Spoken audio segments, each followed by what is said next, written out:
Quero agradecer muito, pastor Wellington, por vir nos ajudar a compreender essa questão tão importante, né, pastor? Seja bem-vindo ao Mente Aberta. Obrigado, pastor. É um prazer estar aqui com vocês nesse programa que tem sido de grande relevância, né, para todo o público evangélico e o público secular também, né? Tenho certeza que muitas pessoas que pretendem estudar teologia, que estão vendo o nosso programa, têm essa dúvida, porque já ouviram alguém falar assim, não vai estudar teologia não, porque você estudar teologia vai atrapalhar a sua vida com Deus.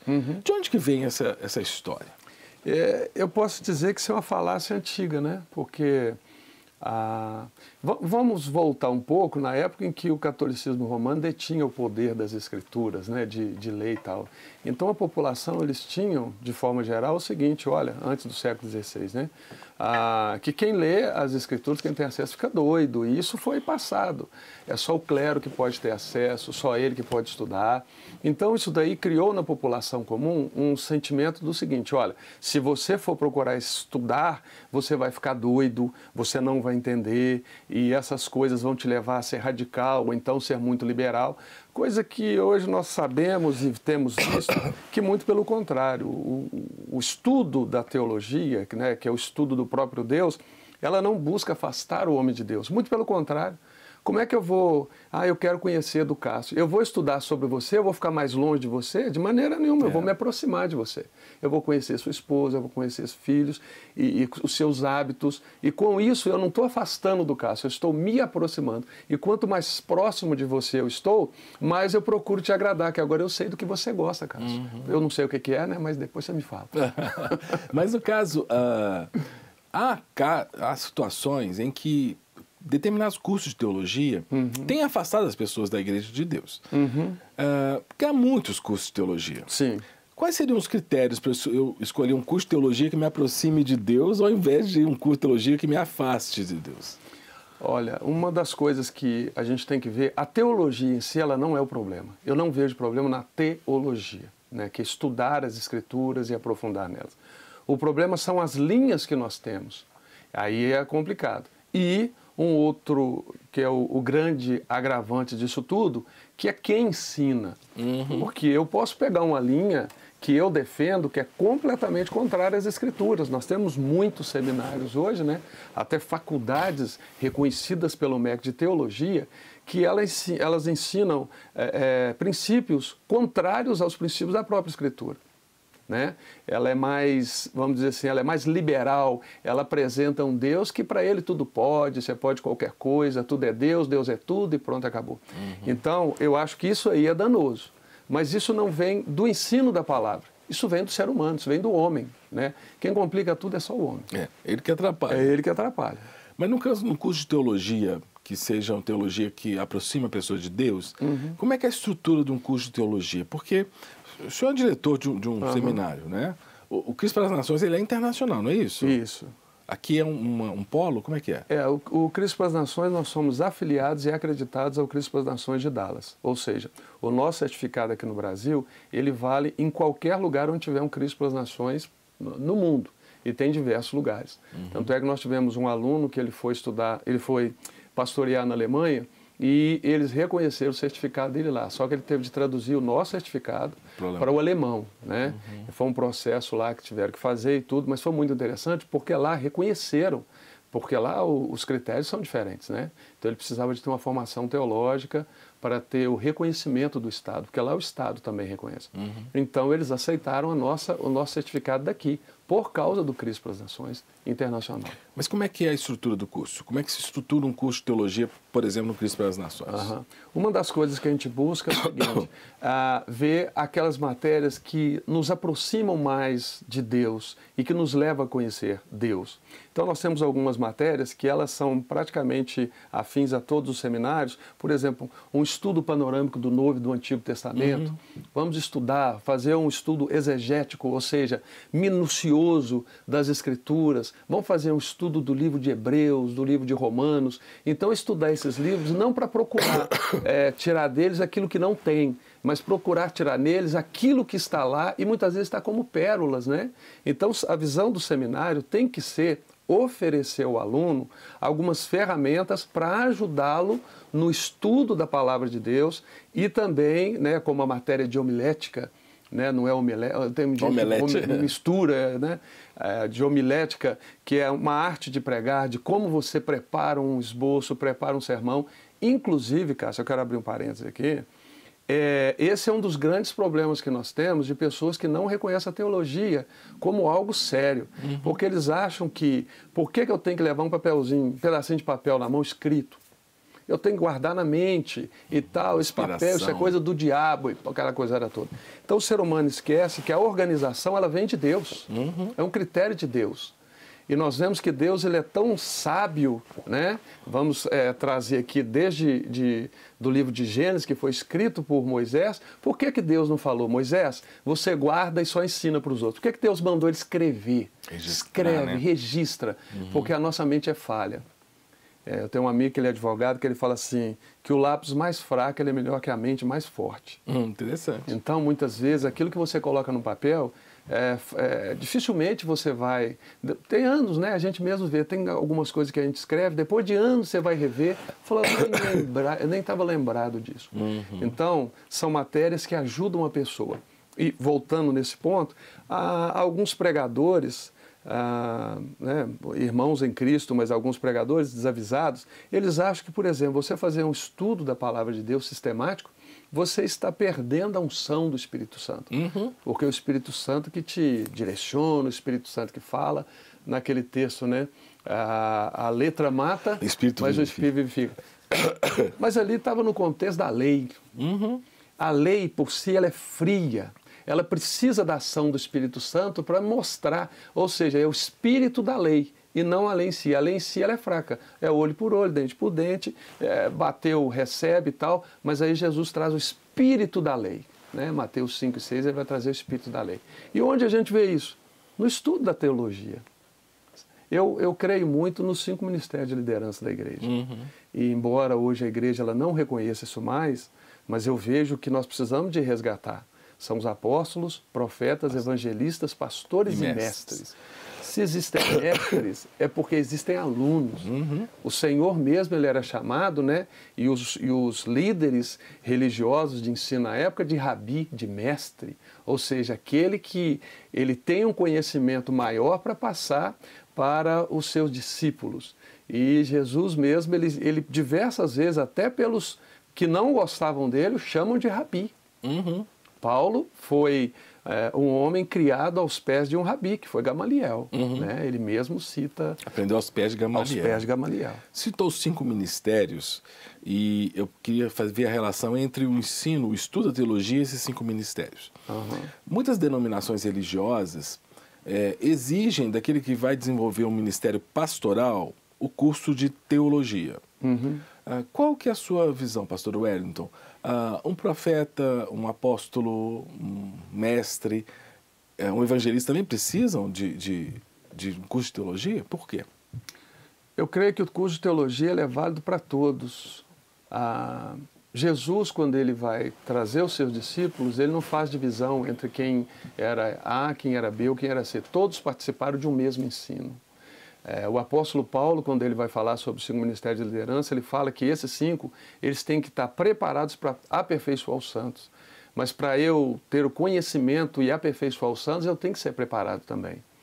E eu vejo hoje que essa nossa falta de conhecimento, falta de busca por aqueles que realmente têm um conhecimento, uma profundidade na palavra para passar, isso tem feito com que muitos naufraguem na caminhada, né, do ensino. Mas o profeta não precisa. Quem disse que não?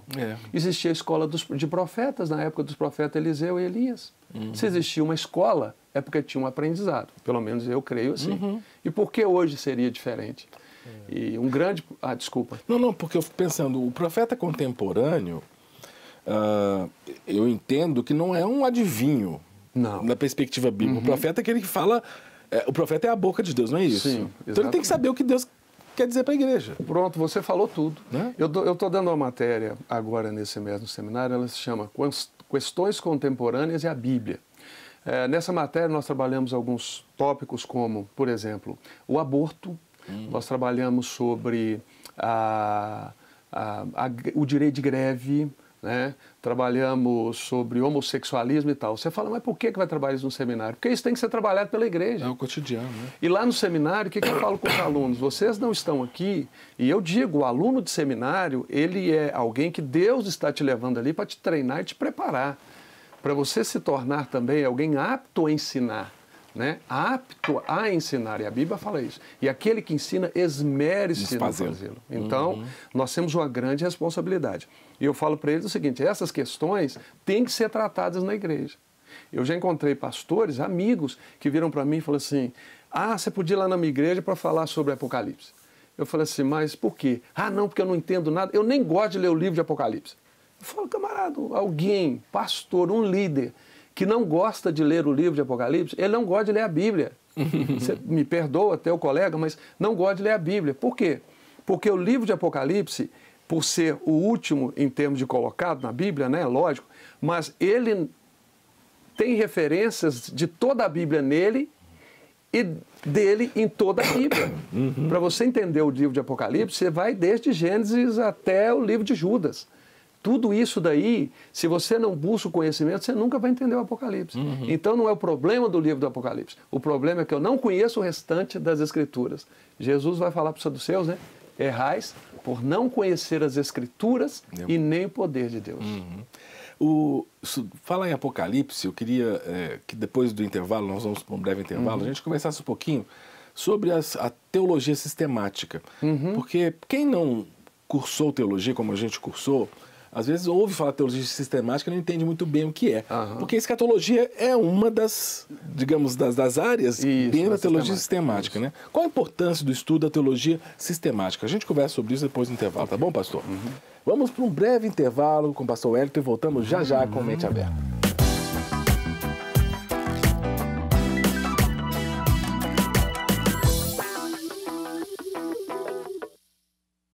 Estamos de volta com o nosso programa Mente Aberta, conversando com o pastor Wellington Dias, diretor do Seminário Cristo para as Nações, sobre o ensino de teologia, a importância de estudar teologia. Será que a teologia esfria a fé? E, pastor Wellington, eu queria entender do senhor essa questão da importância da teologia, do ensino, do estudo da teologia, na formação dos obreiros. Né? O senhor entende que os obreiros têm que ser formados na própria igreja, ou eles podem ser formados num seminário, numa faculdade teológica? Porque há uma dúvida quanto a isso. Por que a igreja local não dá o curso de teologia ela mesma? Olha, Cássio, eu creio que nós temos que aprender a separar as coisas. Uma vez alguém virou para mim e falou assim, quando estava, né, o reconhecimento da teologia pelo MEC e tal, e o Cristo para as Nações ele optou em não buscar o reconhecimento pelo MEC. E por algumas razões, né? Desde a época, né, quando começou e tal, inclusive alguns amigos até da Lagoinha, né, da FAT e tal, na época e tudo. E me perguntaram, falaram assim, mas por que o Cristo para as Nações não busca esse reconhecimento e tal? Eu falei, olha, porque o papel do seminário ele é diferente. O seminário não é para formar pessoas para isso, aquilo, aquele outro. O papel do seminário é treinar obreiros para a seara do Senhor. Aí alguém me questionou o seguinte, falou assim, mas... Aí eu falei, porque vai ter uma prova e entram pessoas que não são cristãs evangélicas e tal, no caso do Cristo para as Nações, que é o seminário que eu dirijo. Falei assim, mas não é um bom lugar para essa pessoa converter? Eu falei, o papel do seminário não é para a pessoa converter, embora alguns convertam, alguns crentes se convertem lá. Mas esse é o papel da igreja local. O papel do seminário é treinar os obreiros para fazer a obra do Senhor com excelência. Então, quando você abre falando assim, não, por que a igreja local ela não assume esse papel? Eu acho excelente uma igreja local assumir esse papel. Porém, um dos pontos que aí eu vou te falar que eu sou um pouco crítico, porque nós não abrimos para uma teologia geral, nós abrimos para uma teologia específica, a minha teologia, a minha dogmática, aquilo que eu creio, e não aquilo que está escrito na palavra. Quando vai para a igreja, por exemplo, se você é de uma linha calvinista, você não vai abrir muito para ensinar sobre Armínio, não, você vai focar no calvinismo. Se você é arminiano, você não vai dar margem para Calvino lá. Então, você acaba fechando a mente das pessoas e não permitindo que as pessoas venham conhecer e elas mesmas tirarem suas conclusões. Eu vim de uma linha, como você também, calvinista, né, presbiteriana, e só que linkada com uma linha que foi assembleiana, né? Então eu tive essas duas correntes diferentes. Isso me trouxe um equilíbrio muito grande. Imagino. Porque quando eu fui para o seminário, eu já não tinha uma mente fechada, eu sou A, eu sou B. Quando eu fui para o seminário, eu já tinha algumas sementes no meu coração e o seminário me ajudou para que eu pudesse ter a minha consciência sobre o que eu creio das Sagradas Escrituras. Entendo. Você pergunta, eu sou calvinista? Não sou. Eu sou arminiano? Não sou. Então, o que você é, pastor? Eu sou de Jesus. Amém. É o que Paulo fala em 1 Coríntios, né? As pessoas gostam de rotular muito, né? Rotulam. Você é isso, você é aquilo. E não necessariamente você tem que concordar com tudo de Armínio ou de Calvino. Exatamente. Eu concordo com muita coisa de Calvino, concordo com muita coisa de Armínio e outros grandes homens de Deus da história, mas eles não detêm a verdade absoluta. Esse é o problema de uma teologia que muitas vezes ela é levada para a igreja local, porque eu perco a visão do reino de Deus. Aí você tem que estudar a minha história, da minha igreja, da minha denominação, e na realidade, será que não existem outras histórias? Mas talvez fosse bom, assim, talvez os seminários gerais não tenham condição de fazer isso, mas talvez fosse bom se alguém é presbiteriano ter um pouquinho de história da igreja dele, um batista, não é? Eu não sei, o seminário geral não pode fazer isso, não tem condição de dar história dos metodistas, tudo especificamente. Mas, de repente, ele fazer um curso, alguma coisa assim, sobre isso. Eu não sei se você observa isso, mas as próprias igrejas já fazem isso.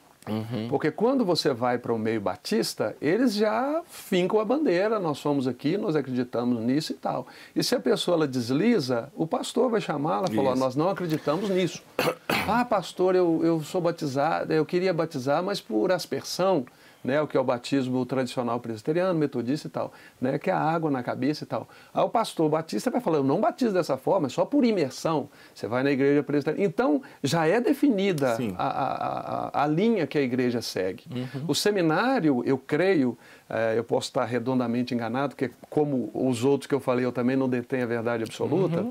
Eu creio que o seminário ele tem que ser aberto para permitir a pessoa ela estudar e tirar as suas conclusões. Lá na minha igreja fala isso. Aí onde entra o problema, que muitos pastores não mandam seus membros para seminário. Mas na minha igreja fala isso, mas, poxa vida, eu vejo aqui na palavra de Deus que não é tão assim. Aí nós ficamos com medo. Mas aí o seminário ele vai atrapalhar a pessoa com o tema, vai esfriar a fé, o cara sai crítico e tal. Rapaz, Jesus gerou 12 homens, mesmo Judas, que se tornaram críticos da própria religião judaica. Porque a própria lei, o apóstolo Paulo se torna um crítico daquilo que ele mesmo aprendeu. Ele se torna um crítico depois, por quê? Porque ele fala que ele aprendeu diretamente do Senhor, né, nos 3 anos que ele teve na Arábia. Ele fala que ele buscou diretamente do Senhor. Então, eu creio que o papel nosso como seminário, mesmo que seja numa igreja local, mas seria até um apelo que eu faço, mas vamos ensinar o reino.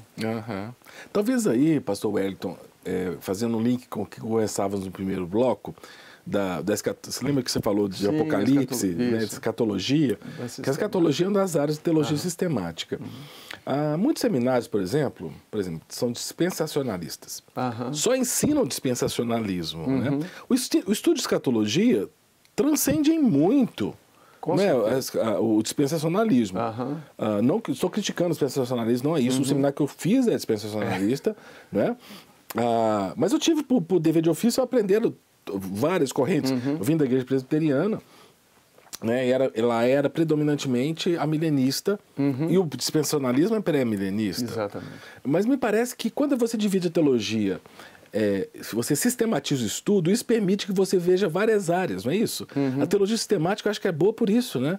Que você pega escatologia, cristologia, soteriologia. Você começa a estudar por categorias e começa a ver tudo que a Bíblia fala sobre aquele assunto. É mais ou menos por aí, não é? É porque a teologia sistemática, para quem não conhece, ela divide a Bíblia, o estudo das Escrituras, por assuntos afins. Então, nós vamos estudar, e o que fica, o próprio nome, né, sistematizar, é você pegar partes e colocar num bloco, isso daqui vai falar sobre isso, é uma organização. Então, nós buscamos, por exemplo, nós temos a pneumatologia, né, que é o estudo do Espírito Santo, temos a teologia, que é o estudo do próprio Deus, cristologia, o estudo de Cristo, temos a eclesiologia, que é o estudo da igreja. Então, isso tudo pega textos da palavra de Deus e coloca dentro dessas, vamos dizer assim, dentro dessas matérias, dentro desses tópicos, para ficar mais fácil o ensino. Então, ela não prejudica, muito pelo contrário. Algumas pessoas pensam que a sistematização da teologia, ela acabou com a teologia, complicou. Ah, o que é esse negócio de pneumatologia? Que é esse negócio soteriologia? O que é isso? Simplesmente para a gente facilitar a pessoa de conhecer o todo da palavra de Deus. Então, você quer saber mais sobre a igreja, sobre a história da igreja, então vamos estudar dentro da eclesiologia, vamos ver onde que a igreja nasceu, a caminhada da igreja, o cabeça da igreja, o que Jesus falou, a igreja na época atual também, porque a eclesiologia não é só da época. A igreja hoje também, ela está, a igreja contemporânea. Até que ponto o estudo da história da igreja é importante no seminário, no curso de teologia, pastor? Eu acho que o estudo da história da igreja é importante para todos.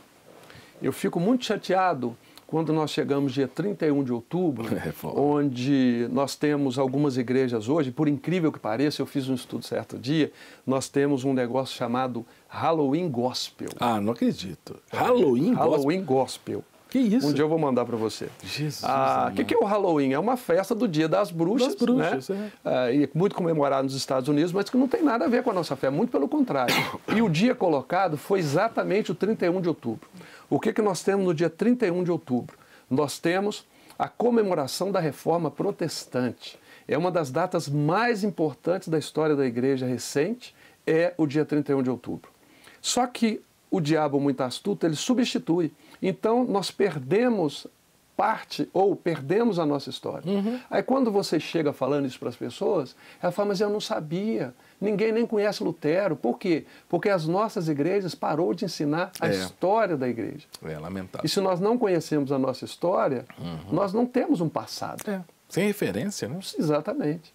Uma boa parte do público evangélico hoje, eu poderia te dizer, que não conhece a história da igreja. Lamentável. Não sabe. Perguntar quem é John Hus, não sabe. Ganso. Exatamente. Que foi uma voz profética até para a inicialização de Lutero, profetizou sobre Lutero. Mas as pessoas não sabem quem é Lutero, quem é isso, quem é aquele outro. A história de John Hus, por exemplo, né, fantástica, né? Gente, ele morreu queimado com os livros dele como combustível, né? Porque ele discordou do que a igreja dizia. Exatamente. Né? Wycliffe também. Né? São homens que foram pré-reformadores, ou seja, eles pagaram o preço antes de Lutero. Mas que muitas vezes a gente fala, para que eu tenho que saber desses homens?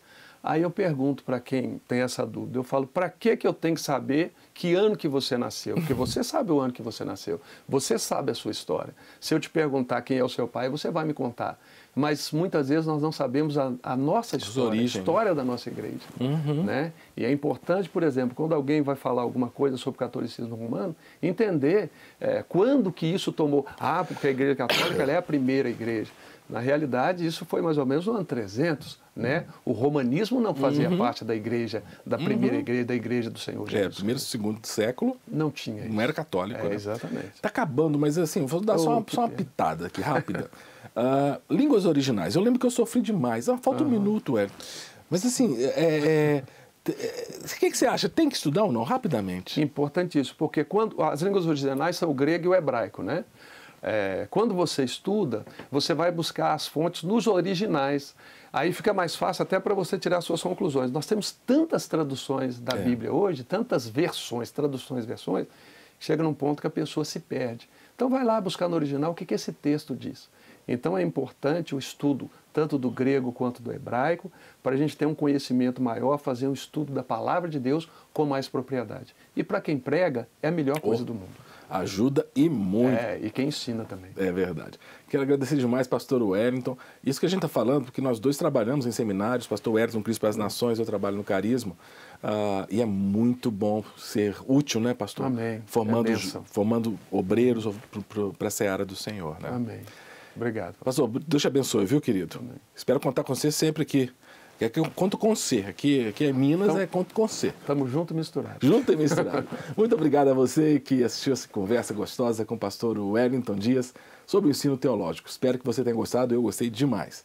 E espero você também nos próximos programas Mente Aberta aqui na Rede Super. Que Deus te abençoe, te guarde e até lá. Não quer ficar um segundo por fora da nossa programação? Agora você pode nos acompanhar através das plataformas digitais.